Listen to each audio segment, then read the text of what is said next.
Hi everyone, welcome to the course Become a Business Analyst, your path to success. As discussed earlier, this course is structured around the Babok guide and for simplicity is divided into 9 comprehensive modules. We have already completed modules 1, 2, 3 and 4.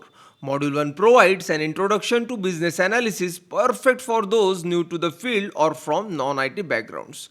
Module 2 focuses on the Babok knowledge area strategy analysis, where we learn how to define business needs, access organizational capabilities, and recommend effective solutions. Module 3 dives into business analysis planning and monitoring, that is BAMP, which is another knowledge area of Babok guide, where we explored how to plan BA work, identify stakeholders, choose the right elicitation technique, and monitor the performance of BA activity.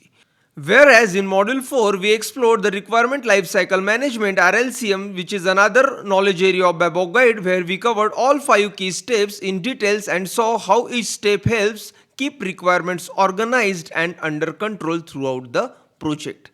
Now we are in Module 5, Requirement Analysis and Design Definition, that is RAD, where we covered how to define and validate requirements, avoid scope creep, and design effective solutions. We also explored process modeling techniques to visualize workflows and identify improvement areas. To make it easier to follow along, each tutorial video is numbered sequentially.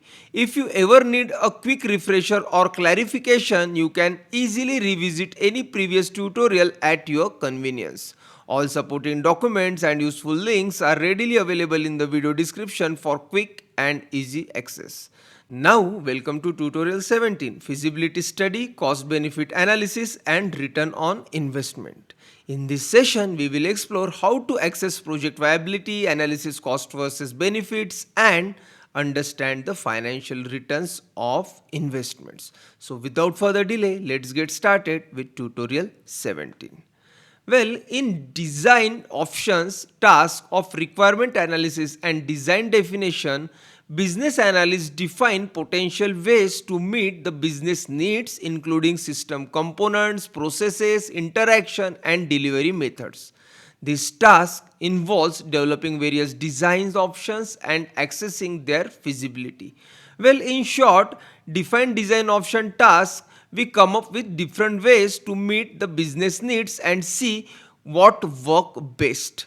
We use technique like feasibility analysis, cost benefit analysis, return on investment to figure out which option is most practical and valuable.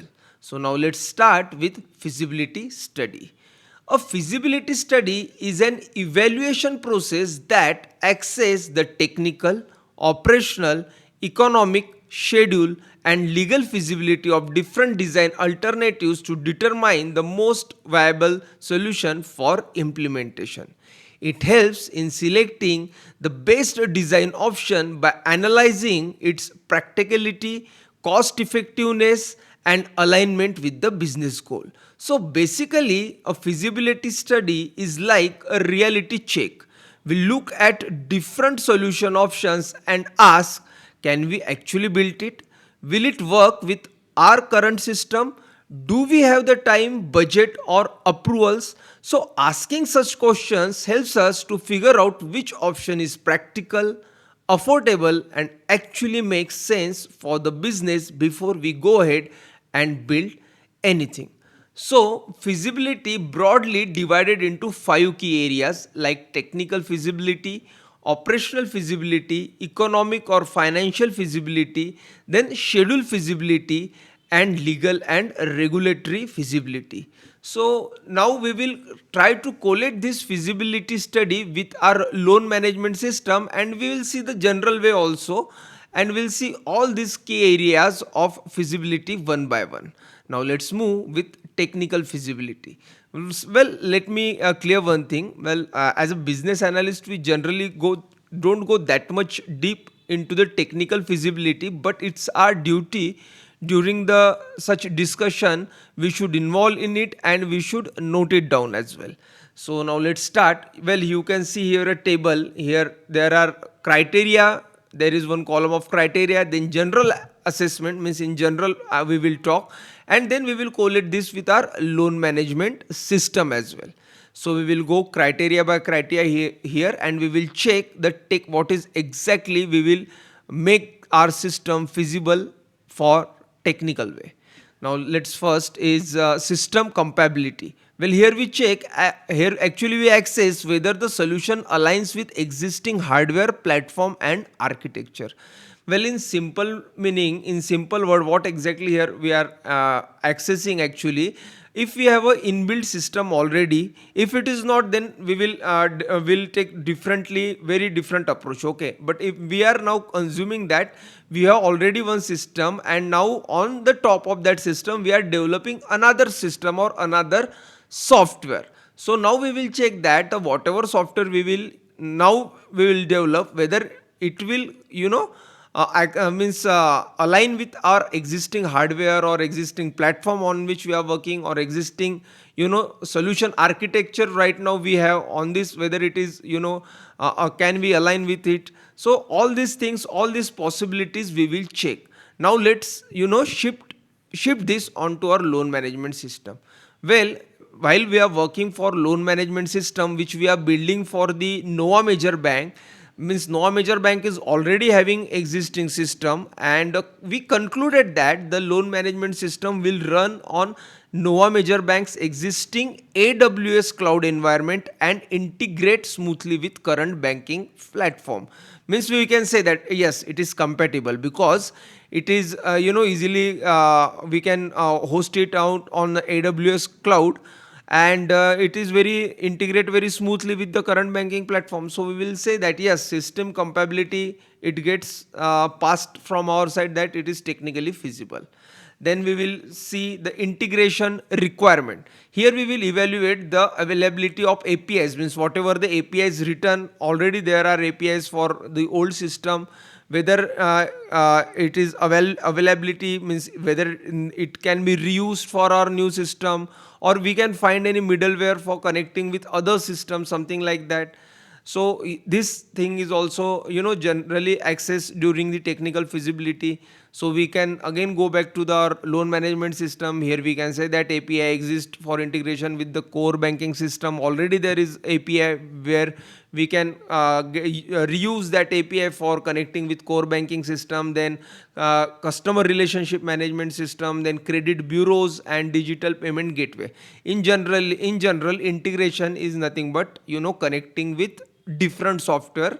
So for that particular purpose, we can say that yes, whatever we are building and whatever availability we have, we can say that integration requirements are fulfilled, and we can say that it's technically feasible. Before I move forward, I request you to revisit tutorial 3 if you have any doubts regarding integration. What is integration of software, something like that. So it will definitely help you. Links are in the description. Now let's move with technology stack. Here we check whether the tech stack fits the team's expertise and IT standard. Means what are the IT standards are said, then whether whatever we are developing, whether it is working properly with our team expertise, means whatever the team we have, whether this team is having that much technical knowledge, something like that we will check here. So here we can say that Java, Angular, then SQL are part of bank approved stack and already in use. So we have that much of team who with expertise of such technology. Then data migration. Data migration is very important thing. Means if you have data in a other system and now we want to migrate, means transfer entire data into our new loan management system, then we need to review if existing data can be transferred accurately to the new system. Means if we are claiming that yes, we can transfer the data, but it is not transfer cleanly, accurately, then it's no use, because any missing data definitely leads to future issues in banking system. So ETL tools will be used to migrate legacy loan data into the new loan management system new loan management system with moderate complexity. Well, moderate complexity is fine. So here we can say that by seeing all the criteria which are included in technical feasibility, we can say that our loan management system is properly align with each criteria, so we can conclude that yes, it is technically feasible. Now let's move to check another feasibility, that is operational feasibility. End user readiness. So criteria is end user readiness. What exactly we are try to assess here? Determine if staff and user can adopt the solution. Means at the end of the day, we are developing this particular solution for end users, those who are going to use. So end users might be staff, end users might be the customers. So we need to access whether they are ready to adopt it. So the conclusion came that the branch staff, loan officer welcome streamlined loan management system. Means this is very good that they are welcoming a streamlined loan management system, due to the reason behind that they have current pain points in a manual system, and they are already facing too much issues during the manual system. Now if loan management system comes with such huge automation, then it will definitely make their life easy. So yeah, end user readiness is fine, we can say that it is feasible. Then process alignment, well, checks if the new system supports or enhance existing workflow. Means if in our bank, means if we consider that we have already existing system and it has its own workflow, so that workflow is a new loan management system, or whatever the new software we are trying to match up with it, or building on the top of that particular software, whether it is really align with the existing workflow. So as per as loan management system concern, the loan management aligns with the revised SOPs for loan processing, credit check and approval. So the workflow which is decided before, workflow which is already existing, so such things we can say that our new software is very well aligned with that. And the last is training and support. Well, when any new system comes into the existing or comes to the organization, then training and support must be there. So here we need to evaluate the need and ease of user training and support mechanism. So the as per as loan management system is concerned, when we try to access training and support feasibility, then the conclusion comes that minimal training 2 or 3 days per team is required, will so that it will make familiar the end user with the dashboard, upload document and track application. So minimum within 2 3 days they get trained. So overall, by seeing all the criteria, again loan management system is aligned very well, and we can conclude that yes, it is operationally feasible. And the next is financial feasibility. Again, financial feasibility is divided into three criteria. First is estimated cost. Well, now things get more interested. Where here we need to compare implementation cost against the available budget. So what we are doing, that means the whatever the budget is allocated to the development of new system, and while we are developing the new system, whether it is exceeding or not, such things are checked here. When we see our loan management system, then the loan management project is budgeted at $300,000, which is within the approved IT investment. So the budget is within the approved IT investment. So we can say that yeah, it is financially feasible. Then cost benefit justification. Here we measures ROI through efficiency, revenue growth, and cost saving. So means we are seeing return on investment, actually here we are talking about. So will not go that much deep on this point, because we have entire dedicated session regarding ROI in upcoming slides. So we will check that ROI there. Then long term value, evaluate scalability and sustainability of investment. Means whether it is we'll check here whatever the investment we are making, whether it is really sustainable as per as the market is concerned. Can we scale it, what we are actually targeting on that, or how we capitalize it. So such things are discussed here. So we are, in short, we are saying that whether it is having long term value. So as far as loan management system, while we are developing, we have decided to add advanced technologies there. The system is modular and cloud ready, supporting future upgrades like AI based and credit scoring. So as we are already trying, we are means creating this system in very advanced technology, so in the future also, if we want to make any changes into it, so it is very well support that changes to made in that particular software at that particular time. So we can, overall seeing all these criteria, again we come to conclusion that yes, it is financially viable. So it also, our loan management system is going quite well. So I am trying to explain with loan management system, so it will give you a age to understand. And in general, on these criteria discussions are going on. So criteria are generic, okay, and the general assessment also goes in this way, means first two columns are generic, we can say that. And just to make it more clearer, I am using loan management system example. Then next is schedule feasibility. Here again we have three criteria: delivery timeline, then team availability, and delivery approach. Here we check in delivery timeline. In first, we check whether the solution can be implemented within the desired time frame. So we check means if customer want ask us to deliver within 2 months, 3 months, we need to check whether it is the provided schedule is feasible or not, because it's not creating this the any system at this large scale. It's not possible to create it within 2 or 3 months. So for loan management system is scheduled for phased rollout within 8 months, so which is considered realistic, means now the time duration which is provided, and in rollout means we will release in phase wise. So within 8 months they want entire system should be operational. So yeah, it is, we can say that yes, delivery timeline is quite feasible. Then team availability reviews whether skilled resources are available, means whether they are internal or external, but skill resources are important.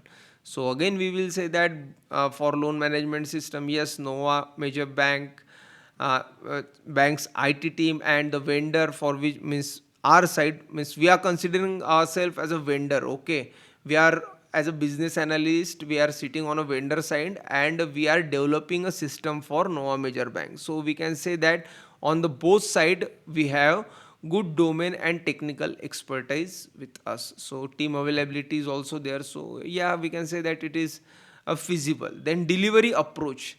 So here we analyze whether the implementation strategy is time effective, means with which technology here we are using, agile or waterfall.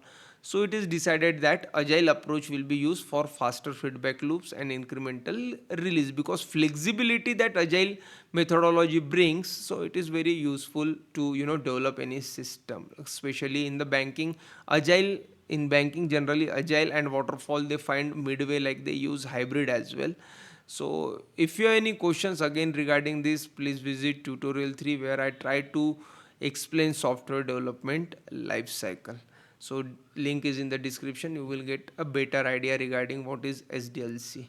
Now let's move to final feasibility, that is legal and regulatory feasibility. So again here we have three criteria: regulatory compliance, data protection, and audit readiness. So here we ensure alignment with industry specific rules and laws, then confirm adherence to private privacy and cyber security standards.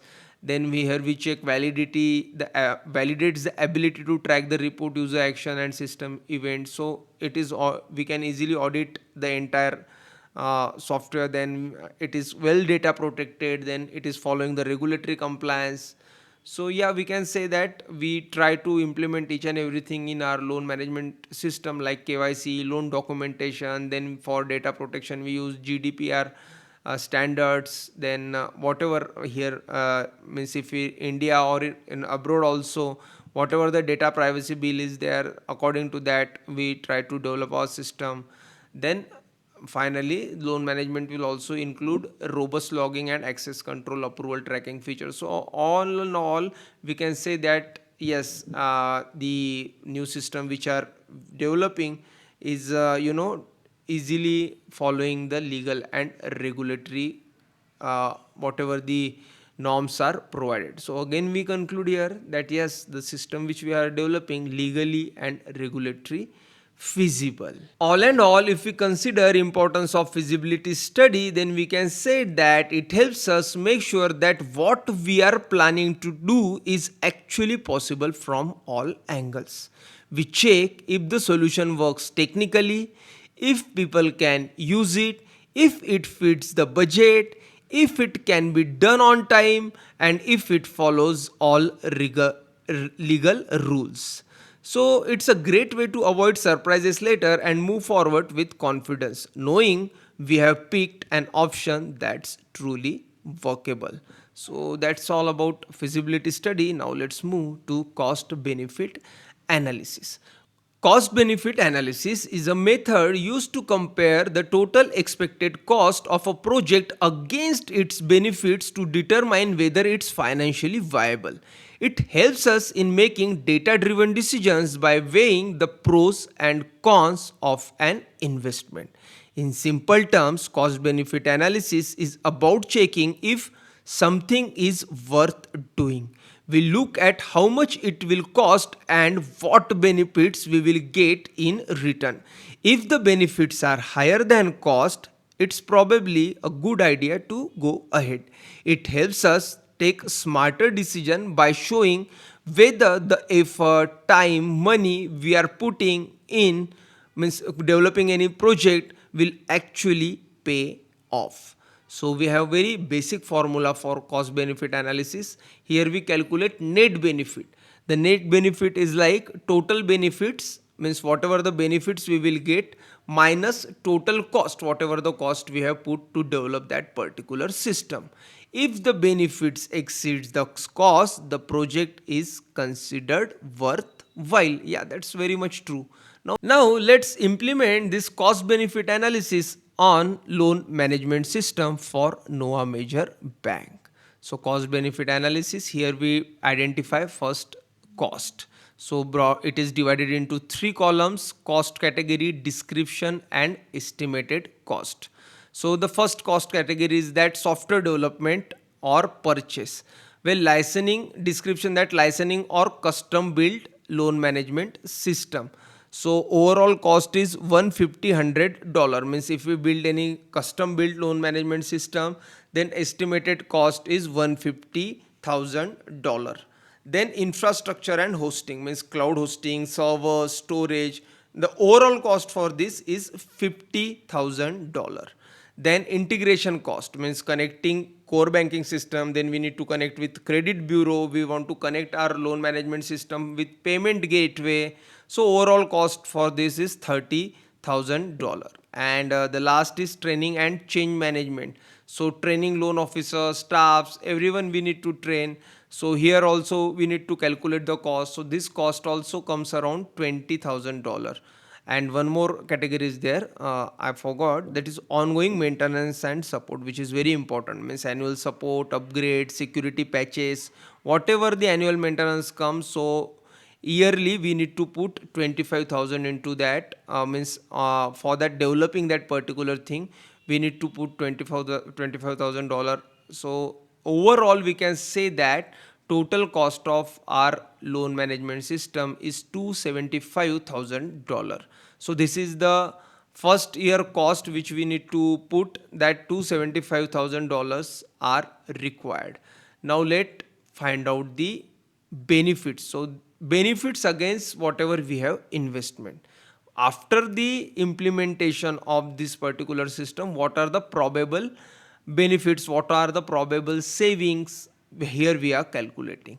So operational efficiency, so it reduces, means it is increasing operational efficiency. So it is reduced loan processing time 30% faster, saves labor cost, means labor gets reduced, more and more applications get proceed. So overall $100,000 is saved per year. Then we can say that increase loan approval. Again, same thing, the faster processing, more loan approval. So it helps in estimated annual benefit of $50,000. Then reduce human errors, the errors which are happening due to humans. Now it is quite automation, so automated validation, fewer rejection error, something like that is, again it is value addition. So it is overall saving $30,000.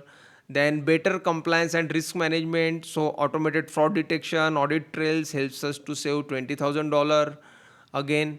Then improve customer experience, this is a faster application approval, more customers can be added, so again it is saving $50,000. So overall we can say that total benefits annually to $50,000, means we have investment to $75,000, the benefit in the first year is to $50,000. I know what you are thinking, but let's put these values into the formula.